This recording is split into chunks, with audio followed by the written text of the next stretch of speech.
جانے کیسے فتح کیا شام.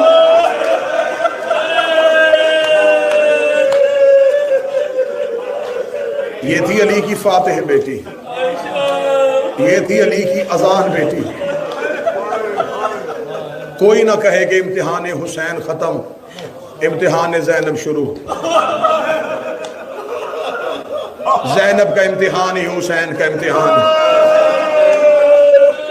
کوئی یہ جملہ نہ کہے کہ حسین کا محرم ختم ہو گیا, زینب کا محرم شروع ہو گیا. زینب کا محرم ہی حسین کا محرم ہے. شاہ جی مقدمین ذاکرین ایک جملہ پڑھا کرتے تھے, وہ کہتے وہ جو نیزوں پہ تھے وہ آسان تھے. بس اسی دربار کا ایک جملہ سن لو, میں جملہ کھولوں گا نہیں, میں اشارہ کروں گا. یہ ملاؤں تخت پہ تھا,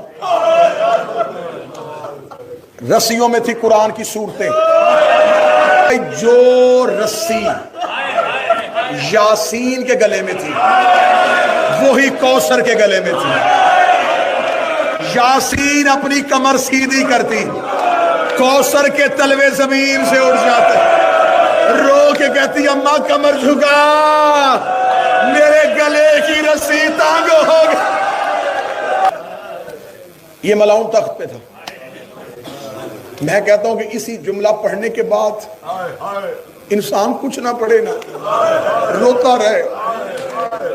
غیرت مند شیعہ کے لیے پوری زندگی رونے کے لیے یہی جملہ کافی ہے کہ قرآن کی صورتیں رسیوں کے ساتھ دیوار پہ تھی. نہ جملہ سننا, یہ ملاؤں تخت میں تھا, اس کے ہاتھ میں شراب کا جام تھا, اس نے شراب کا جام نیچے رکھے گا, ان میں سے علی کی بیٹی کا.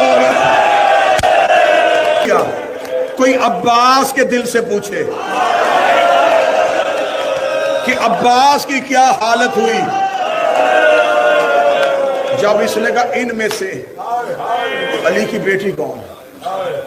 ایک ملعون دائیں کھڑا تھا, اس نے کہا وہ جو سب سے آخر میں سفید سر والی ضعیفہ ہے نا, وہ ان کی کنیز ہے. اس کی کمر کے پیچھے سر رکھ کے جو کھڑی ہے نا وہ علی کی بیٹی ہے. اس نے کہا یہ سفید سر والی ضعیفہ کون ہے؟ کیا لگا یہ ان کے گھر کی کنیز ہے. اس نے کہا کنیزیں پیچھے کھڑی ہوتی ہیں, یہ اپنی مالکن کی آگے کیوں کھڑی ہے؟ اس نے کہا ہم نے پورے رستے ہی سے بڑا مارا ہے, اس نے بی بی کا پردہ نہیں چھوڑا, اس نے علی کی بیٹی کا پردہ نہیں چھوڑا. اس نے کہا میں نہیں مانتا, تم نے ظلم کیا ہوتا یہ رستہ نہ چھوڑتی, میری آنکھوں کے سامنے آزما. لوہے کی چیز لی, یہ چلا. اب میں جملہ چھپانے لگا, یہ فضا کے قریب گیا. اس نے کہا ضعیفہ علی کی بیٹی کا پردہ چھوڑ.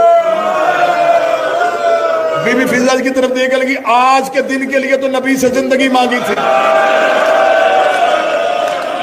میں نے نبی سے کہا تھا یا رسول اللہ میں تیری بیٹی کا پردہ بن سکوں.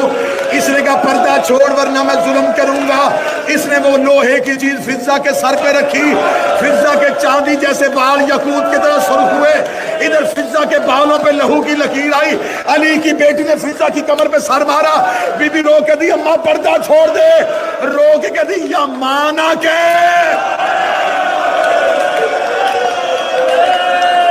یا ماں نہ کہ, یا پردہ چھوڑنے کا نہ کہ.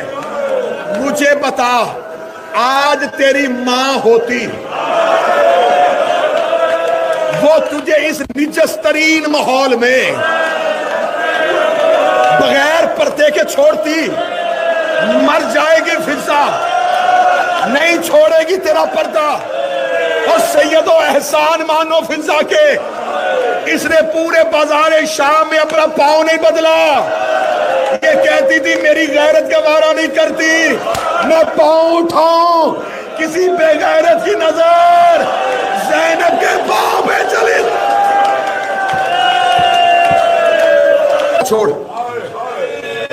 شہزادی کی آواز میں پردہ نہیں چھوڑوں گی. اب چاندی جیسے بال یاقوت کی طرح سرخ, فضا کے بالوں میں لہو کی لکیر, ہاتھوں میں رسیاں, دربار میں آ کے ایک دفعہ دائیں دیکھا, بائیں دیکھا, اس دربار میں کوئی حبش کا رہنے والا ہے؟ 300 حبشیوں نے تلواریں کھینچ لی. ایک بوڑھا حبشی کمر پہ ہاتھ رکھ کے چلا, فضا کے قریب اگر تو نے صرف حبش والوں کو کیوں بلایا؟ اس دربار میں ہر ملک کے سپاہی ہیں. فضا دے کہتی کون ہے تمہارے ملک کا بادشاہ؟ کہنے لگا مر گیا. ایک اٹھ کی بیٹی تھی, مدینے والے سیدوں کی نوکری کرتی. بی بی فضا دے کے کہتی کیا نام ہے اس کا؟ نام کا کہنا تھا. یا بوڑھا حبشی دے کے لگا تو قیدر نہ ہوتی, میں سر تن سے جدا کر دیتا. تجھے نہیں پتا لوگ شراب پی رہے ہیں, لوگ شراب پی رہے ہیں, اور تو نے مجھ سے ہماری شہزادی کا نام پوچھ لیا. بی بی فضا کہتی تو نہیں بتاتا تو میں بتاتی ہوں. اس کا نام میمونہ تھا. بوڑھے حبشی نے اپنے ابروؤں کو اٹھایا, کہنے لگا تو میمونہ کو جانتی ہے؟ جملہ پڑھو جس نے گھروں تک باتیں کرنا ہے. بوڑھے حبشی نے ابرو اٹھائے تھے, فضا نے اپنے بالوں کو ہٹایا. دیکھ دی پہچان سکتا ہے, یہ دیکھ رہا اگر تو میمونہ ہے میں تجھ سے بولوں گا نہیں. کیوں چھوڑی سیدوں کی نوکری, کیوں آئی شرابی کے دربار میں؟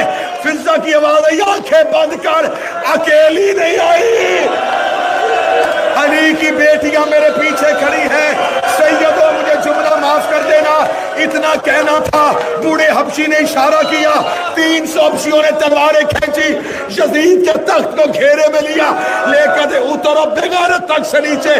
تو نے ہر کسی کی بیٹی کو علی کی بیٹیوں کی طرح لامارا سمجھا ہے.